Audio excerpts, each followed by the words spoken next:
Bienvenue, jour 2 à Cannes, au Festival international des jeux.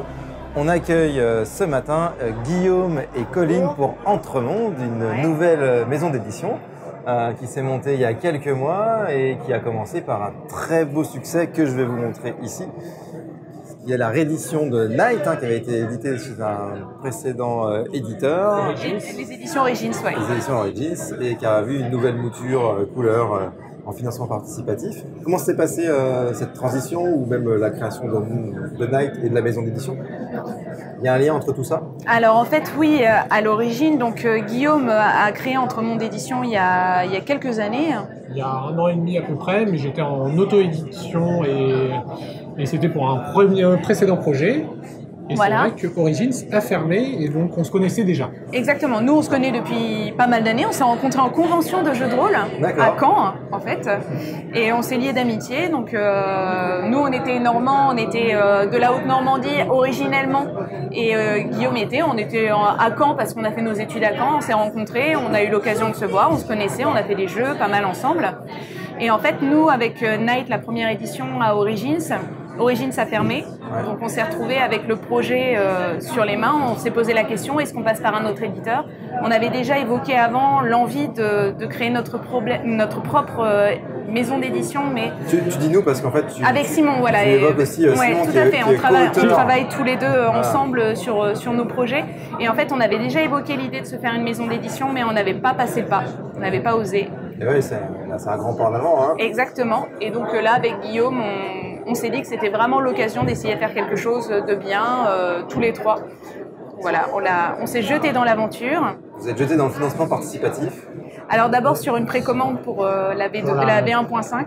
C'était une précommande. Excuse-moi, je confonds. C'est la précommande pour le livre de base, et ensuite vous avez fait un financement pour la campagne. Ouais, la campagne qui n'est pas encore arrivée, sur laquelle vous travaillez.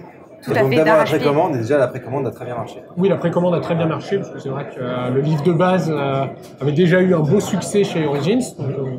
C'est vrai qu'on demandait un peu comment allait être réceptionnée cette nouvelle version, qui était totalement redesignée, mais le texte est le même.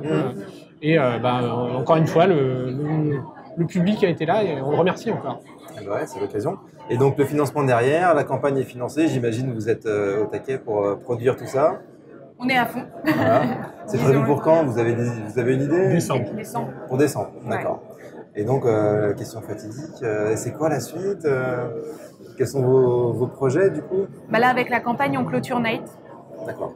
Vraiment, ça c'était une volonté. Voilà, moi j'ai eu un peu des traumatismes holistiques de campagnes qui se terminent jamais ou qui durent extrêmement longtemps. On voit pas de quoi tu parles. Tout est fait, sauf le dernier tome qui révèle la vérité. Ça, c'est un truc qui me traumatise en tant que rôliste. Donc, je voulais absolument pas ça. Je voulais que ça se termine.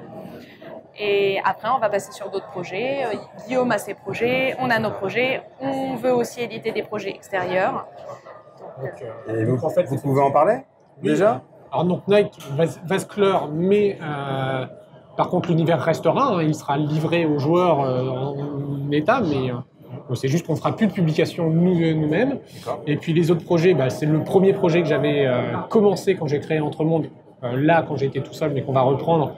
Les cycles d'Ayan, qui est un univers de steampunk fantasy, donc qui devrait arriver, je pense que ça sera plutôt premier semestre 2020. Et effectivement, on a un projet extérieur aussi qui se prépare, donc pour l'instant qui a comme nom de code ils en parlent, ça sera sûrement le nom définitif, mais on ne sait pas encore, et qui a un univers plus dark fantasy. Et ces deux livres-là seront... Une création à vous Alors non, là c'est vraiment un projet totalement extérieur. C'est un illustrateur-auteur qui est venu nous voir, qui ne vient pas du milieu du jeu de rôle, donc on lui amène la partie jeu de rôle. D'accord. Et ces 2 livres seront dans la nouvelle collection, puisque là on a la collection Monde, qui est les gros livres, et on aura la collection Entre, qui seront des plus petits livres, format 150, 200 pages à peu près, mais associés à une petite campagne. D'accord. Bon, c'est très bien. Et à Cannes, vous êtes juste de passage, je crois que vous n'avez pas de stand cette année. Voilà, on est sur le stand du Graal. On a été invités. J'espère que l'année prochaine, vous en aurez un. Et puis qu'on vous accueillera à nouveau pour que vous nous parliez des nouveaux projets. Et bon courage pour la suite. Je sais pas, vous avez peut-être un petit dernier message à faire passer? Simon, on t'aime. c'est parce que j'ai dit. C'était ce message-là. Simon, on t'aime. Voilà. Simon, donc le co-auteur qu'on a exclu pour être plus entre nous. Enfin, non, pardon, on l'a pas exclu, mais non, mais il faut bien quelqu'un pour rester sur le stand. Voilà, il a choisi de rester sur le stand. Oui, vous êtes sur le stand du Graal, pardon. Vous avez pas le stand à vous, mais vous êtes sur le stand du Graal et les gens qui viennent aujourd'hui pourront vous voir. Bon, bah merci à vous en tout cas. On se dit à très bientôt. Et merci. À très bientôt.